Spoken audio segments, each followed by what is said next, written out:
கர்த்தருடைய பரிசுத்த நாமத்திற்கு ஸ்தோத்திரம் உண்டாவதாக. இன்றைய ஜீவ வார்த்தை நிகழ்ச்சியை கேட்டுக்கொண்டிருக்கும் அனைவரையும் கர்த்தருடைய பரிசுத்த நாமத்தினால் வாழ்த்துகிறேன், ஆசீர்வதிக்கிறேன். இன்றைய சின்ன தியானத்திற்கு தேவன் கொடுத்த வேத பகுதி, அது ஏசாயா தீர்க்கதரிசி எழுதின புஸ்தகம், அதில் 45ஆம் அதிகாரம், அதில் 4ஆம் வசனம். ஏசாயா 45:4, அதில் பின்பகுதி. நான் என் தாசனாய யாக்கோபின் நிமித்தம், நான் தெரிந்து கொண்ட இஸ்ரவேலின் நிமித்தமும், நான் உன்னை பேர் சொல்லி அழைத்து நீ என்னை அறியாதிருந்தும் உனக்கு நாமம் தரித்தேன். அதாவது பாருங்க, தேவன் நம்ம தேவனை அறியாதிருந்த பொழுதும் தேவன் நம்மளை அறிந்து கொண்டார். நான் உன்னை பேர் சொல்லி அழைத்தேன். இன்றைய தினம் இதை கேட்டுக்கொண்டிருக்கும் தேவ பிள்ளைகளே, தேவன் உங்களை பேர் சொல்லி அழைத்திருக்கிறார். அதுதான் ஏசாயா தீர்க்க தரிசனமாக உங்களிடத்தில் சொல்லி இருக்கிறார். என்ன அழகான ஒரு பாருங்க, உன்னை பேர் சொல்லி அழைத்து. அப்ப தேவனால் அழைக்கப்பட்ட ஜனம் நீங்க, அதில் நம்ம நிலைத்திருக்க வேண்டும். தேவனால தெரிந்து கொள்ளப்பட்ட சந்ததி நீங்க. தேவனால் அது எப்படி உலக தோற்றத்திற்கு முன்பே தெரிந்து கொள்ளப்பட்ட சந்ததி. ஏன்னா அடிக்கடி இதை பற்றி யோசிப்பேன், உலகமே கிடையாது, எதுவுமே கிடையாது, அது எப்படி நம்மளை தெரிந்து கொண்டார் அப்படின்னா, அது நம்ம அறிவுக்கு எட்டாத ஒரு காரியமாக இருக்கிறது. நிறைய பேர்கிட்ட நான் பேசியிருக்கேன் இதை பற்றி. நாளை யாருக்குமே அது சரியான ஒரு விடை எனக்கு யாருமே எனக்கு சொல்லலை. அது இது வரைக்கும் தேவன்கிட்ட கேட்டுக்கிட்டீங்க, அது எப்படி ஆண்டவரே அப்படின்ட்டு. ஆண்டவர் ஒரு நாள் அதை வெளிப்படுத்துவார். அது என்ன எதனால அப்படின்றது, ஏன் அந்த மாதிரி காரியங்கள் சொன்னேன் அப்படின்றது வெளிப்படுத்துவார். அதுவும் தேவனோட நம்ம தேவனை குறித்த சந்தேகங்களுக்கு அனைத்துமே இந்த வேதத்துல தான் பதில் இருக்கு. நம்ம உலகத்துல வெளியே போய் தர தேவையில்லை, இதுலயே பதில் இருக்கு. அந்த பதிலை என்னைக்கு ஆண்டவருக்கு என்னை காட்டணும்னு நினைக்கிறாரோ அன்னைக்கு காட்டுவார். அதில் நான் விசுவாசமா இருக்கிறேன்.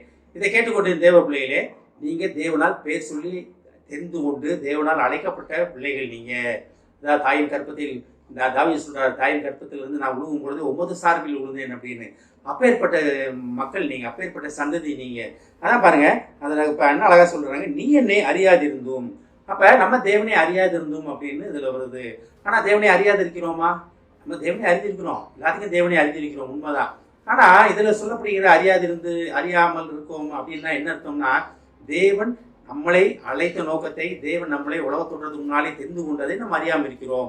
எதற்காக தெரிந்து கொண்டார், எதற்காக அழைத்தார்? நான் அடிக்கடி இதை சொல்லுவேன், தேவன் நம்மளை அழைத்த நோக்கத்தை நம்ம புரிந்து கொள்ளாமல் இருக்கிறோம். அறிந்து கொள்வது வேற, தெரிந்து கொள்வது வேற. இதை தான் அதில் குறிக்கப்படுகிறது. அப்படி நம்ம தெரியாமல் இருக்கும்போதே, நம்ம எதற்காக அழைக்கப்பட்டோம்னு நம்ம புரிந்து கொள்ளாமல் நம்ம இருக்கும்போதே, தேவன் என்ன சொல்றாரு, உனக்கு நாமம் தரித்தேன், உனக்கு நாமம் தரித்தேன் அப்படின்றாரு.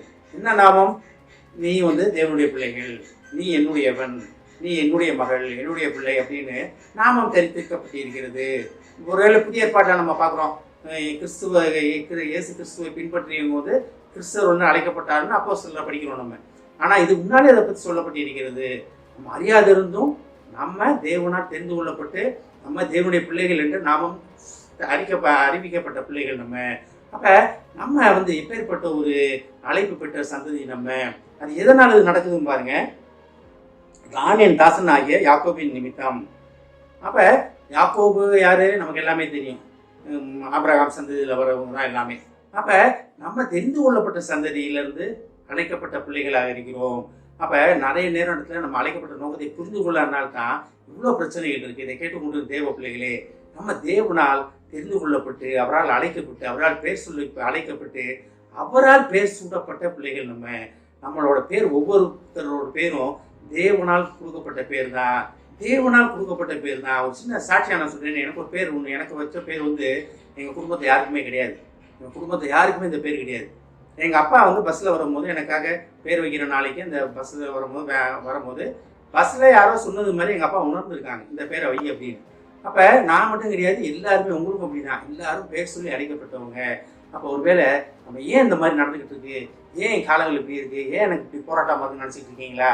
தேவனால் தெரிந்து கொள்ளப்பட்டு, உலக தோற்றத்துக்கு முன்பாகவே தெரிந்து கொண்டு தேவனால் பேர் சொல்லி அழைக்கப்பட்ட மக்கள் நீங்க. இந்த வருடம் உங்களுக்கு ஜெயம் கொள்ளும் வருடமாக இருக்க போகிறது.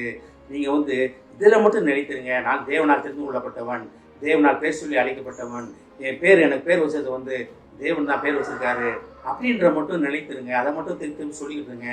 கர்த்தர் உங்களை கொண்டு மிகப்பெரிய அடையாள அற்புதங்கள் செய்ய போகிறார். இந்த வருடம் நீங்க மிகப்பெரிய தேவனுக்காக எழுப்பி ஓடும் ஒரு காலமாக இருக்க போகிறது, வருடமாக இருக்க போகிறது. இதில் மட்டும் விசுவாசிங்க. இதை ஜெபிப்போம். எங்களை அதிகமான அன்பின் பரலோக பிதாவே, கர்த்தாவே, நாங்கள் உண்மை அறியாதிருந்தோம், நீர் எங்களுக்கு நாமம் தரித்தேன் என்று சொன்ன மகா கிருபைக்காக நன்றி ஆண்டவரே. உம்மால் பேர் சொல்லி அழைக்கப்பட்ட ஜனமாக எங்களை நீ தெரிந்து கொண்ட மகா கிருபைக்காக நன்றி ஆண்டவரே. அதிலே நாங்கள் நிலைத்திருக்க எங்களுக்கு உதவி செய்யும் ஆண்டவரே. இதை கேட்டுக்கொண்டிருக்கும் ஒவ்வொருவரையும் ஆசீர்வதிக்கிறோமாப்பா. ஒவ்வொரு குடும்பத்தையும் ஆசீர்வதிக்கிறோம் ஆண்டவரே. குடும்பத்தில் உள்ள ஒவ்வொருவரும் உம்மால் பேர் சூடப்பட்டார்கள் என்பதை உணர்ந்து, உம்மால் அழைக்கப்பட்டதை உணர்ந்து, அந்த அழைக்கப்பட்ட நிலையிலே அவர் நிலைத்திருக்க அவர்களுக்கு பலன் தாரும் ஆண்டவரே. ஆசீர்வதிக்கிறோமாப்பா. இயேசுவின் மூலமாய் கேட்கிறேன் நல்ல பிதாவே, ஆமென். கர்த்தர் உங்களை ஆசீர்வதிப்பாராக.